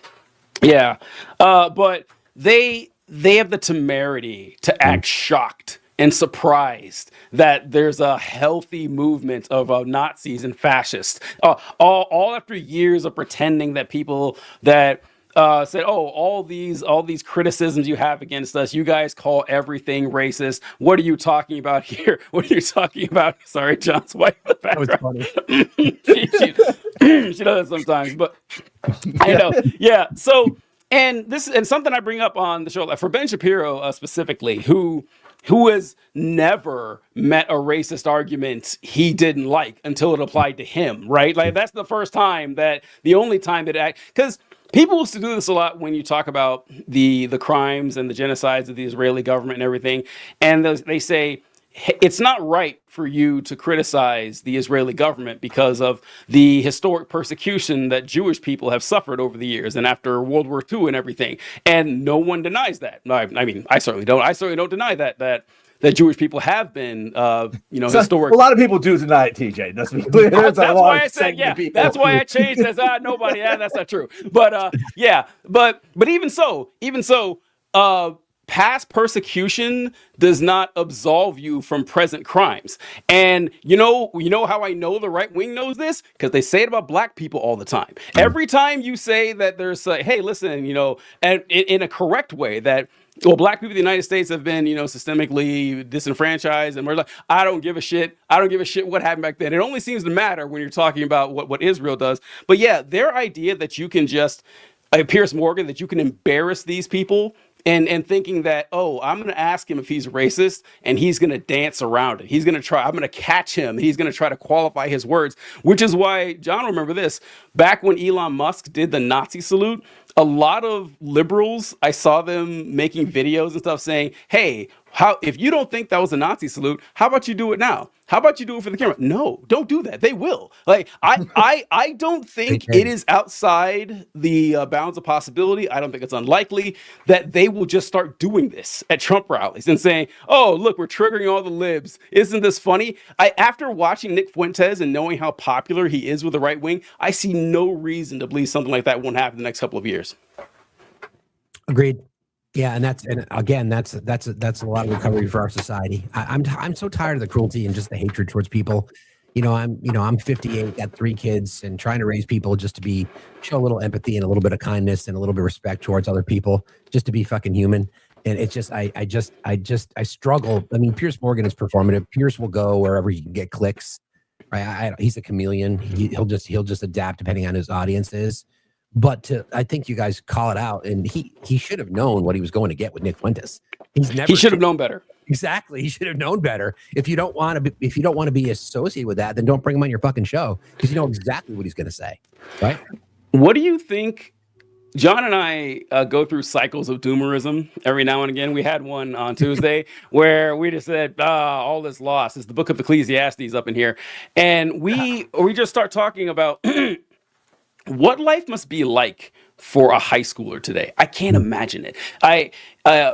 When we were all at different stages in high school and everything like that, there was at least some semblance that, you know what? Life is hard, it's difficult out there, things aren't perfect, but you get out there, you work hard, it's gonna suck, you're gonna be broke for a while, but you put in some elbow grease, keep your nose to the grindstone, and you're gonna come out on top. Things are gonna get better one day. I could not look a 15-year-old in the face and say that. I can't. I just can't do it. I know they don't believe it. I have a hard time believing it. Or that if things get better, it's going to be a very long time from now. We've done decades of damage to the United States in the last 8 years or so. And so watching people flock, these kids, boys, Nick Fuentes' audience is probably, teenage boys in their, guys in their early 20s, maybe something like that. That's his primary audience. Mm-hmm. They're already fans of Hitler.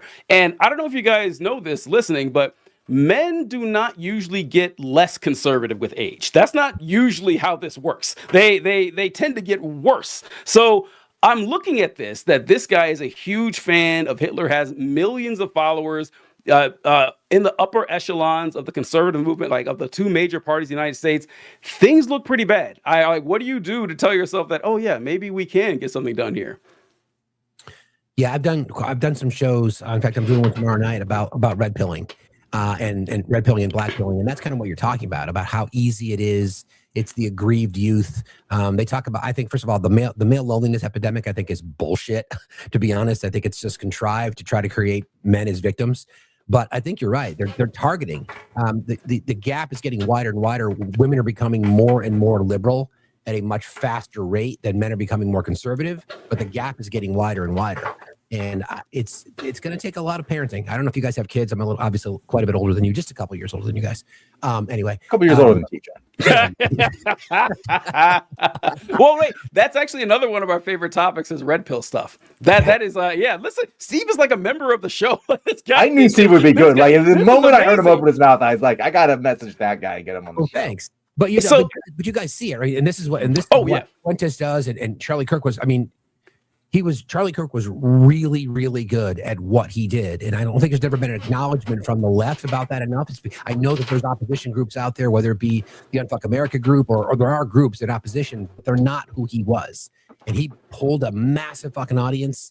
And but it's all fueled in hatred, right? It's all fueled in diminishing people. And that's the next generation of conservative voters. So where's the opposition? You know what I mean? I hope John doesn't mind here. I'm sure he won't, actually, knowing John. But I do want to ask, like, your thoughts on this red pill thing, because we talk about this all the time. This is like, and it's an important topic. Like, it's easy to, on the left, for people to just dismiss the problems that men specifically go through, and are young men, or tell them that, you know, other people have it worse or whatever, as if that solves their problems. It doesn't, or pretend their problems don't exist. And you mentioned how, Jesus Christ, my throat. You mentioned how the concept of a male loneliness epidemic is bullshit. I'd like to know what you think of it, because the way I see it as kind of like an everyone is lonely epidemic that we have as a society, for a lot of reasons beyond our control, become more and more insular. But women do seem to be better, or they're socialized to be better, to be closer to their friends and stuff like that. And I remember when I was in the Army, I would talk to guys 17, 18 years old, zero friends, none. And I couldn't believe it. And now I see it all the time and hearing it more and more. So I think it is like a broad-based thing that loneliness is everywhere, and men suffer it in a unique way. But also another thing John and I say is that the fact that people on the left have a hard time communicating these ideas to people who don't already believe what we believe. And, you know, 14-year-old boys are not great for their nuance generally. And yeah, so like how do you communicate this to these guys in a way that would be acceptable? Oh, and the red pill. That's sorry, I lost track there. The red pill. That the one of the most pernicious elements about the red pill is that about 30% of what they say is amazing advice that people just don't get, like, you know, the confidence aspect of it, and don't focus on trying to get a girlfriend. Focus on improving yourself and going out there. Stuff that you really don't hear in a lot of places. They'll say, "Oh, just be nice," and when being nice is not a way to get people to like you, that's a terrible idea. But yeah, I mean, so that's they speak to ways that guys understand, and it hooks them in pretty early and does a lot of damage in the future. Yeah, the reason I say that I believe the male loneliness epidemic is bullshit is because it's a theory that's been created by men in a way to almost justify male bad behavior. Yeah, I mean, it's almost like, you know, we're lonely, and, you know, we're victims, and yet, you know, we're the ones, the collective, we're the ones that are threats. You know, I believe in the "it's all men until it's no men" theory. You know, we are threats to women. We are threats to marginalized communities. We are threats to the underserved. And I think it's a system. The patriarchy creates this theory of the male loneliness epidemic to excuse bad behavior. And then you sprinkle in the red pill. So and then the patriarchy grabs a hold of that early on, about the nuclear family, about women controlling women. It's dangerous. I mean, I could talk about this for fucking hours, which is why I'm doing a show on it tomorrow night. But I don't want to derail your topics here. But because it's all part of what we're discussing here, though. It's about the right wing influence and what they're using to influence the minds of young men. Whether it be red pilling, whether it be the Groyper community, whether it be online gaming communities, whether it be subreddits, these sort of subcultures are really poisoning the minds of young men. And young men in our society need help. I've been a large advocate for men seeking mental health, a large advocate for it. And I wish society, I think the only emotions that men societally are allowed to share publicly are like anger and lust. And I want to change that. I want to change that narrative going forward. That's my mission. Steve, we got to bring you back for a film club. We also got to bring you back for one of our masculinity, full masculinity days, because you obviously have a lot to say there. I do want to tie it all the way through because we started this with the MAGA Civil War, and it is a very core part of that. And TJ said, yeah, it's very dangerous to have all these nihilistic young men. And, we can say all we want. Is there a male loneliness epidemic? Is it an everyone epidemic? I think the answer is it's an everyone epidemic, but males experience it in a particularly acute way because of how we are socialized. But males are also way more dangerous when they do get nihilistic and angry and disillusioned with the world. Historically speaking, bored boys between the ages of 16 and 22 are what most very, very bad violence has been brought on the backs of. And that is the group that typically can be manipulated to commit atrocities. Again, throughout history. And even, we're saying males versus women. Women actually attempt suicide more than men do overall, to a fairly significant degree. It's just that they do it usually in far less successful manners, whereas men grab a gun and blow their head off, which is the most highest fatality suicide method. And so even if it is a male loneliness epidemic that is just everyone epidemic, it's much more concerning when the males get lonely and bored and nihilistic, because much more violent shit happens as a result. Just unfortunately, historically looking at it, the person who was most on top of that, though, and I think is the reason for this entire schism that we're seeing, was Charlie Kirk. Charlie Kirk took that and harnessed it, and I'm not going to say positively, but at least not actively destructively, at least at this point.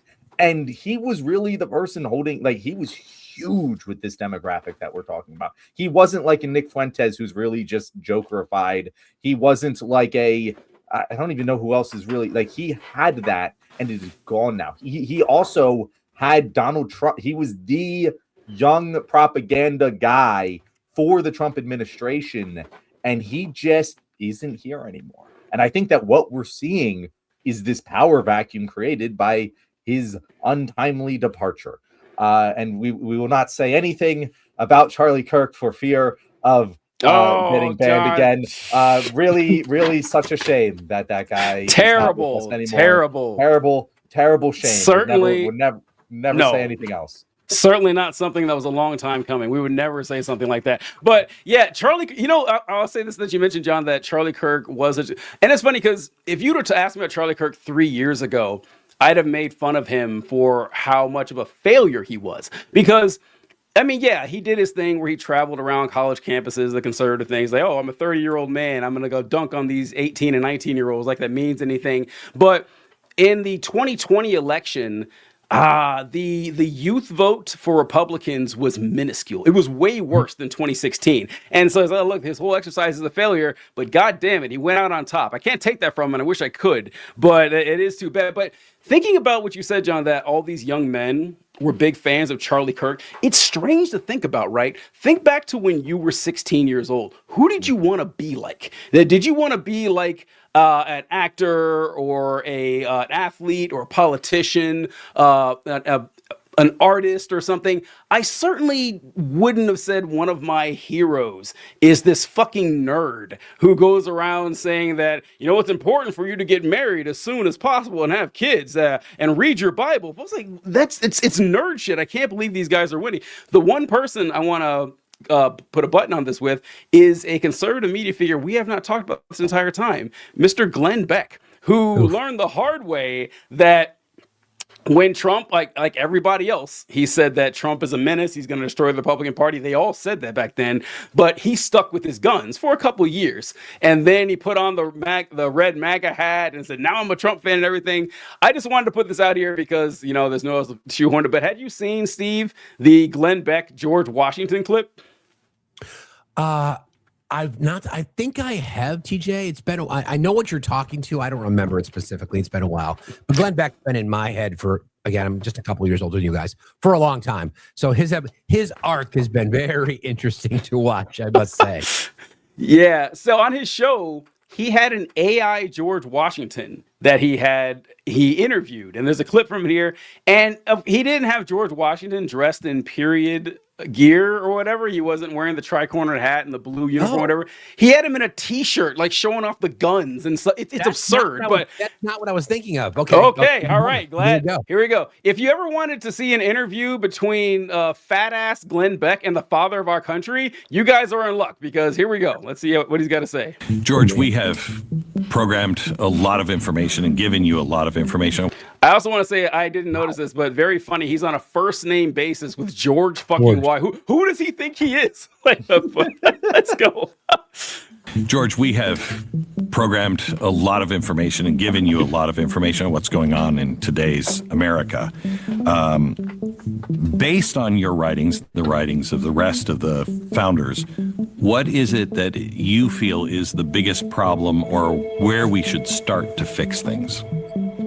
If I may speak plainly, my countrymen, the greatest danger to our republic lies not in foreign arms or political faction, but in the decay... May I just interrupt you for a second? Could you just dumb it down just a little bit? Okay. I do have 29 points, and they're all referenced to exactly what we said in the past. For this, just speak in today's language. Okay. I get it. Jesus Christ. Let me speak to Americans. If I'm honest, America's biggest problem isn't political or economic. It's all moral. You've drifted from the virtues that make liberty possible in the first place. Freedom. To be free, you have to have discipline. You have to have faith. You have to have character. And if you don't have any of those things, laws can't stop anything. They mean little. Government turns either weak or oppressive. You have grown skeptical of truth. You're reckless with debt. You're comfortable blaming instead of building anything. And in my time, we understood that self-governance begins with self-control. Do you even recognize what self-control is? Public virtue matters more than public opinion. You keep electing these people, expecting things to change, but you haven't changed. The fix is not going to be found in Washington, D.C. It's going to be found in every home, every school, every heart. You know, where are the citizens who value duty over comfort, principle over popularity? America was built to be a moral and self-governing nation. It's all right. There we have it, folks. George Washington, first in war, first in peace, first AI president interviewed by Glenn Beck. What are your thoughts, Steve, since you ran across that for the first time?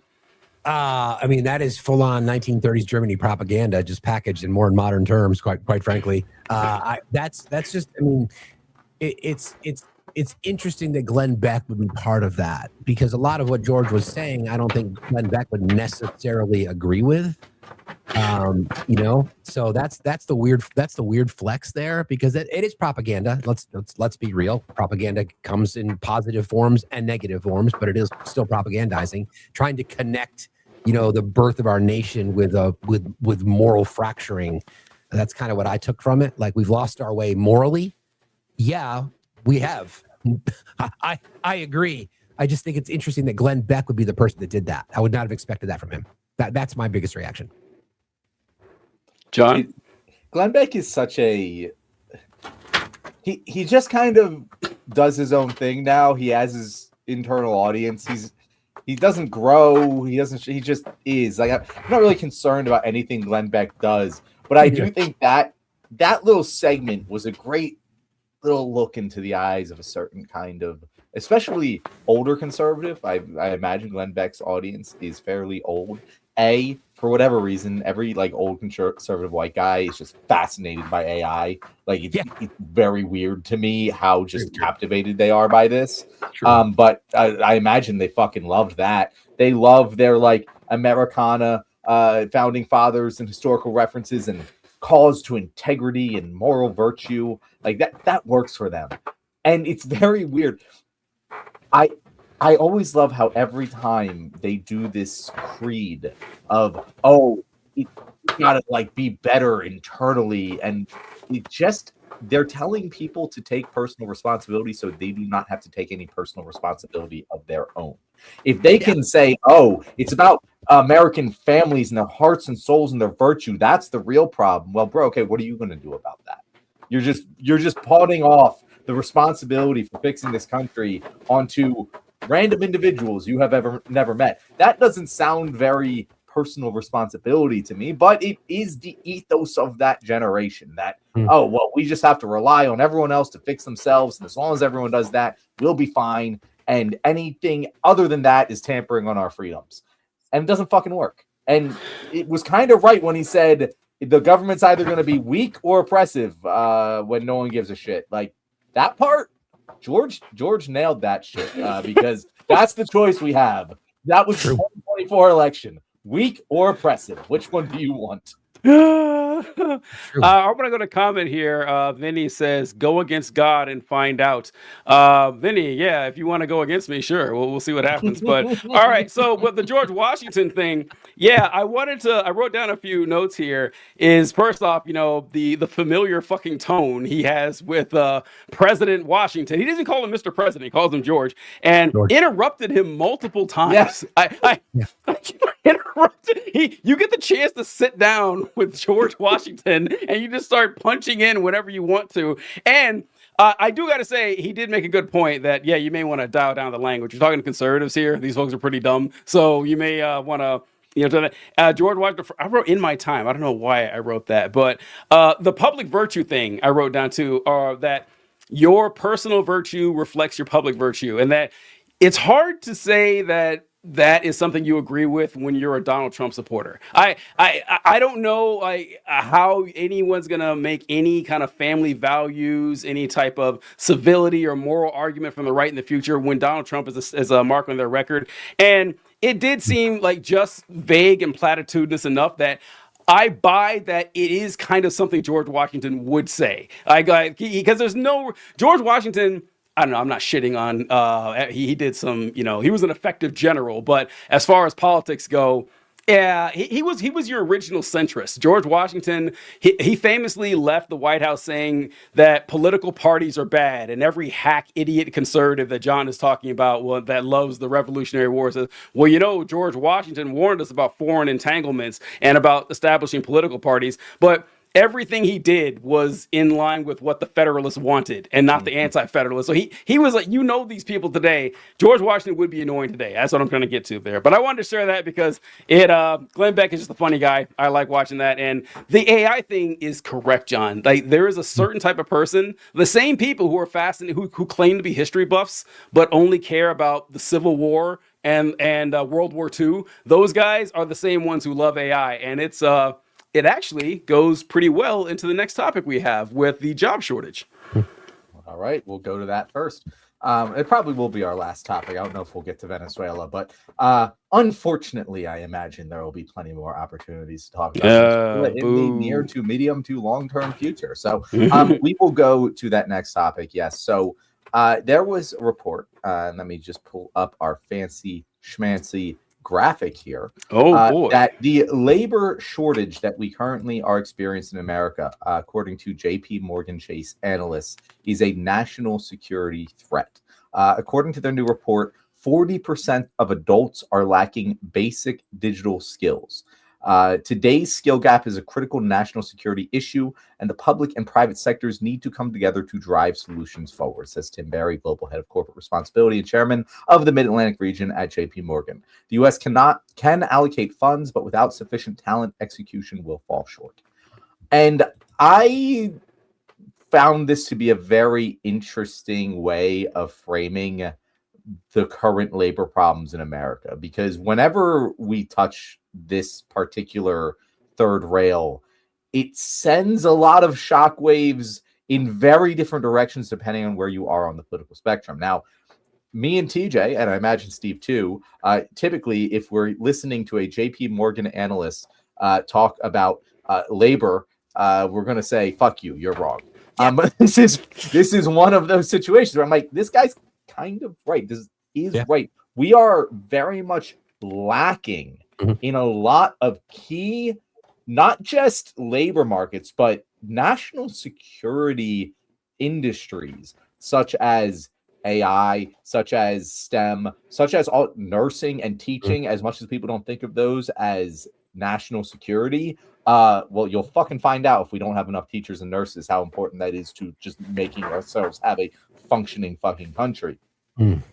I'm in agreement with JP Morgan Chase here. I don't know if I've ever said that on this show before, but the lack of, and again, we have jobs, we have, I mean, unemployment is rising, but like we have a workforce, but it's about to be decimated as AI becomes more and more and more prevalent. And there doesn't really seem to be any sort of off-ramp, any sort of solution to modernize our workforce in a way that is going to leave us prepared for what's to come in the next century or so.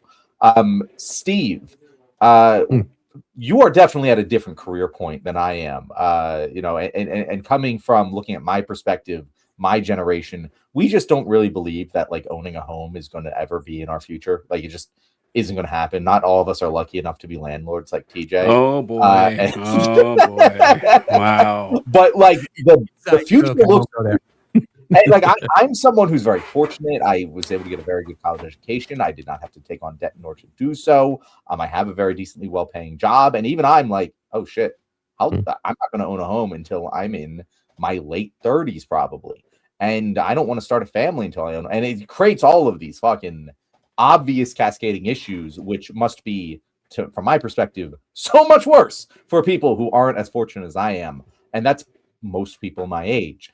And so from your perspective, as someone who's kind of, I imagine, in a much more secure place career-wise than people my age, what do you see this changing labor market as? What's your perspective on it? So real quick. So I went out on my own. I started my own business about 5 years ago. So I'm an independent contractor. I do speech writing. I do media training and do a whole bunch of different things. So I left corporate America. I was the CMO for a Fortune 100 company. And one of the reasons I left was because of what we're talking about now. I live in Vermont. It's always been difficult to recruit up here just because of lack of affordable housing, lack of childcare, things along those lines. So it became very difficult to recruit talent. So we had to subcontract to fill high-tech positions, STEM positions, sophisticated positions. And we had to recruit. Oftentimes, we recruited from India and or East Asia. So to answer your question, it's not necessarily easier, or people in my generation aren't necessarily more established anymore, because a lot of people, so I'm Gen X, a lot of people have cashed in their retirement early or moving in with their kids now. So they call it like the shoulder generation, where you still have parents that are living and you've got kids. So those people that are in that gap there. I think this entire thing, guys, comes down to the fact that our country has just never made the commitment to education. As a progressive, I want to over fucking fund education. I want our teachers to be sought after from sea to shining sea. I want them to be paid the best. I want to have the best schools. I want to have the best arts and humanity programs. I want to develop a system where people, to your point, John, people truly respect and admire teachers. Can you tell I was raised by a teacher? So there's a special place in my heart for them in general. But I think that we're never going to compete. Just yesterday, the Trump administration offered NVIDIA chips to China. We had a competitive advantage built in with AI, and we just gave it away. We literally just gave it away. It's things like that we keep shooting ourselves in the foot, all because of greedy capitalists. So until our country makes a commitment to really, really invest in education, then we're going to have to recruit talent from offshore, because it's just not here. It's just not here. We're not developing the next generation of worker. Oh boy, yeah, Steve. He said a lot of what I was going to say. I'm struggling right here. That was great. All right. I was looking like tech companies are having a hard time filling these roles, like system architects and AI experts and cybersecurity specialists and all. And my first thought when I saw this was maybe Trump was right when he was doing that interview with Laura Ingraham. And when he mentioned that he was bringing in a bunch of Chinese students, you guys remember that? And he said that we don't have any talent here. And so this is the clip for you guys, even though I know what I'm talking about. H-1B visa thing will not be a big priority for your administration, because if you want to raise wages for American workers, you can't flood the country with tens of thousands or hundreds of thousands of foreign workers. You also do have to bring in talent. When well, we a have country plenty of talented people no, you here. don't. No, you You don't have talented people here? No, you don't have. You don't have certain talents, and people have to learn. You can't take people off an unemployment line and say, I'm going to put you into a factory where we're going to make missiles, or I'm going to put How did we ever do it before? All right. So one thing that I like to say is the only way anything good can happen in this country, I'm convinced, is if Donald Trump stumbles onto the right answer. Because Donald Trump will say something and really, if Donald Trump came, does anyone believe that, the Republicans have been spinning their wheels with this healthcare thing for 15 years? If Trump came out tomorrow morning and said, we're doing universal healthcare, does anyone doubt the Republicans when the voters wouldn't just go along with, he could call it, Trump America Care or something like that. Exactly. Make a single payer universal system. They said, this is what the Democrats were trying to fight against. They never wanted, they'd be right there, but the left never wanted this. The left would never come up with something as genius as a single payer healthcare system. It's the only way anything good happens. Also, he says stuff that would tank any politician, not just Republicans, not just Democrats, but him saying, American workers are too dumb or too stupid or don't have enough talent to get the work done, so we need to import foreigners to do it for us. Over. But for Donald Trump, it's not. Like, they may get mad for a couple days, but they'll, go right along with it. And what you mentioned, Steve, is where the path I was going to go down here is that we were all talking about, we've been discussing that Democrats have been cratering with the, male under 25 vote or something like that. And that teenage boys are 5 times as conservative as teenage girls and way more conservative than any of their reflective cohorts in the past and everything. This is a golden fucking opportunity to try to capture the hearts and minds of young men. And you could do it by not sacrificing any of your principles, which is, important for us, in that make an all-out effort into investing into say, hey, there are all these jobs. Like we have a 40% shortage of workers in this field, male-dominated fields, like with cybersecurity and AI experts and architects, stuff like that. You come, like we can get this program for you. We will pay for you to go to school, and then you can go out and do something to help national security. Will save the nation here. Now, of course, we'll fund everything else too. Everyone else that wants universal health care, but focus on that. Put that front and center. Give them something that they believe will actually help them. And it seems like it's right there, but I'm afraid Trump will just do it, right? Because they would go for it. If Trump says, we're going to put a bunch of government investing into, and I'd be good if we need it. But once again, it would be an example of us getting the right answer because Trump stumbles onto a right answer and the right wing has no actual principles. See, I'm a policy guy. Good policy is good policy. I don't necessarily care where it comes from. Like I've said the same thing about healthcare, TJ. Like if you called it Trump Care or Trump's Medicare for all or whatever, I don't give a fuck. I want healthcare. Like I love that idea. I've talked about that as well, about making trade schools, for example, or state colleges, universities tuition free, and using the patriotic language. Like invest in your country, become a cybersecurity expert to help with national security. And this is how you do it. Like, I don't care who owns it. I don't care who authors it. I just want it. Yeah. I'll be greedy. It is like, it's true. If a policy is good, it frustrates me that we can't get it unless an evil person does it. That's what, because this should have happened a long fucking time ago. But if insert any random Democrat would have suggested it, they would burn the nation down. Like we'd have 12 January 6s. They would just do it over. And that's what bothers me. And that I'm sorry, John, what were you gonna say? No, finish your thought because I have a word to train. It just bothers me that that's the path we go down, where we have to rely on evil people who are going to continue to do evil things, and they get to take credit for it, and that this would help the Republicans. And the thing you mentioned with the trade school thing, this is something because this is when I kind of came to this realization. It wasn't Trump, but it was Sanders, and when Bernie was rather famously proposing a universal college system where education for college. And I talked to so many conservatives. I had a lot more conservative friends back then, a lot fewer now. But they said, Sanders wants to give away all this free stuff. I'd asked them what they thought about universal college. They said, well, I think that these people are just majoring in underwater basket weaving and the physics of frisbees. Those aren't really important things. We shouldn't be funding that. We should really be sending kids to trade school. I said, oh, so if Sanders, made a proposal to fund trade school, would you support it then? Oh, yeah, I would. Well, good news. He is. The bill actually does fund trade schools as well. Guess what? They didn't change their mind. They didn't. There's no principles at all. They just like their hero. So that's what I was going with, John.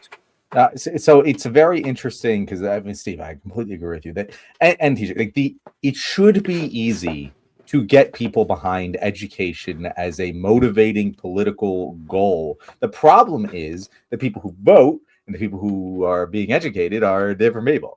And a lot of people don't give a shit about anything besides themselves. I mean, that sounds very it's true. That's negative, true. But yeah, no, it's true. And it's very hard to get people to say, hey, let's invest your money into other people's children. People fucking hate that. But that is the answer. That is the answer of how everything gets better is invest in education. Every dollar invested in education, it has an average return on investment of $7 fucking. It is dumb to not just pour as much fucking money as we possibly can into our education system in America, and we don't do it. And it's creating this very interesting schism that has always existed within the Republican Party, but is very much rearing its head with Donald Trump. Because for a long time, the Republican Party was the party of JP Morgan Chase. It was the party of the rich elite. And JP Morgan Chase, they're right. Every time you look at this immigration debate, the rich, moneyed people are the ones saying, hey, guys, we kind of need immigrants. We've been saying this for a while. The American workforce is not cut out for what we need them to do. We need more labor to exploit. Bring it here. And then you talk to the MAGA pilled people, and they're like, oh, well, fuck, you just, because I'm an open borders guy. I don't know about you, Steve, but whenever I talk about open borders, people are like, oh, you're just a corporate shill. You want to import all of this cheap labor. And it's like, well, that's not how any of this fucking works. But it is kind of like an interesting conflict because the money and powers that be are saying, hey, more immigration, more H-1Bs.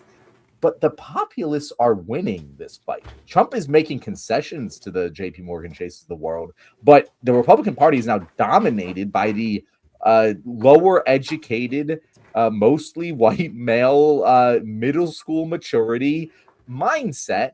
And they don't like immigration. They don't like investing in education. They're anti-intellectual. They're anti-immigrant. Because they're fucking fascist at their fucking core. And I don't know how this ends for the billionaires, but the Elon Musk, the Zuckerbergs, the JP Morgan Chase of the world, they're actually now disaligned with the Republican Party. And it creates a very interesting dynamic here where we have this debate constantly now on the right between should we accept the H-1Bs or should we not? And I don't know if you've ever seen the debates on the right about this, but it is one of the most fucking heated subjects. It is. Yeah, I mean, I think to your point, what could be more patriotic than wanting to invest in education? Again, I'm always about, I got a marketing and PR background. Use the Make America Great mindset and say, we're going to make America have the greatest schools, the greatest healthcare system, the greatest infrastructure, the greatest access to capital, the greatest, social safety net. It's the message has not been there. I mean, we're never, I'm glad you guys agree. We're never going to solve the systemic problems of growth and labor shortages and structural instability unless we invest in education. That has to happen. There's no shortcut. I mean, I'm a full believer in free state colleges. Well, I should say that now as I have a daughter who's waiting to be accepted to colleges, and I've got 2 kids that are in college. So I'm in it. I'd love free college. Believe me, sign me the fuck up for that. But I mean, I'm also a pragmatist. There are reasonable things that we can do, and I just don't understand why conservatives can't get behind that. I think we know from a messaging, to your point, it's easy to manipulate a less than educated electorate. It's much easier. So if you again, we see it all the time, the fake news argument, the confirmation bias. Education teaches critical thinking, and they don't want to have critical thinkers in their electorate, quite frankly. Well, yeah. Steve, you were saying that you can't understand why conservatives won't like refuse to have this aversion to investing in education. I think it's pretty simple. It's because school is gay. That's what, you ask your average conservative. That's what they think. They're like, oh, well, why would I do something like that? This is it's that.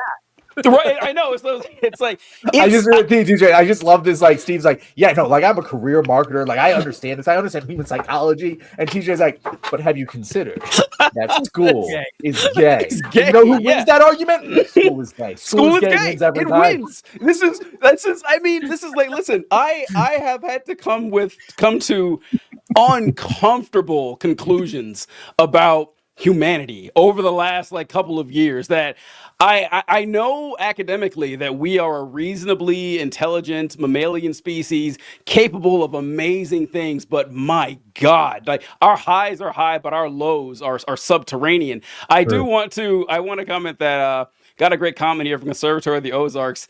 I didn't catch it for a while, but she wrote male-dominated fields, like working at the post office. It took me longer than I'm comfortable admitting to get that joke, but that was great. That was fantastic. That was it's almost as funny as the jokes that I make. But yeah, so yeah, this is just it's an easy. I mean, it's not an easy. It's a simple solution. The solution is simple, but oh yeah, It's John, an you're saying this obvious solution, I think. Maybe not yes, obvious, right? yeah, and there's the problems that we run into are just it's I can't believe we're running into this.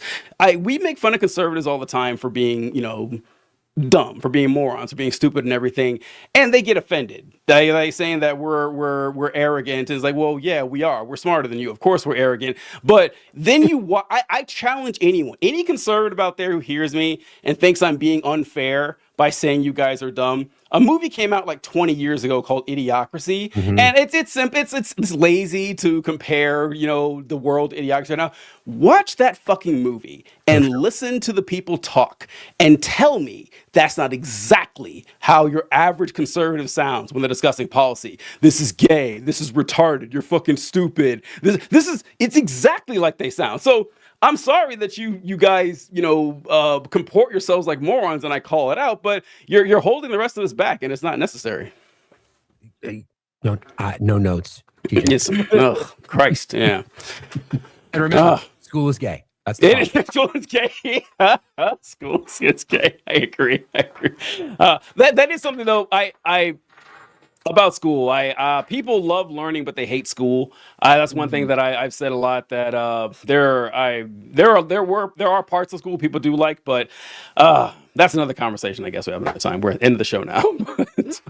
All right, I think we can wrap it up there. So, thank you for watching to the end of this very special episode of The Left Wing. If you have not liked and subscribed yet, well, go ahead and do that. Until you do that, you cannot be our favorite viewer.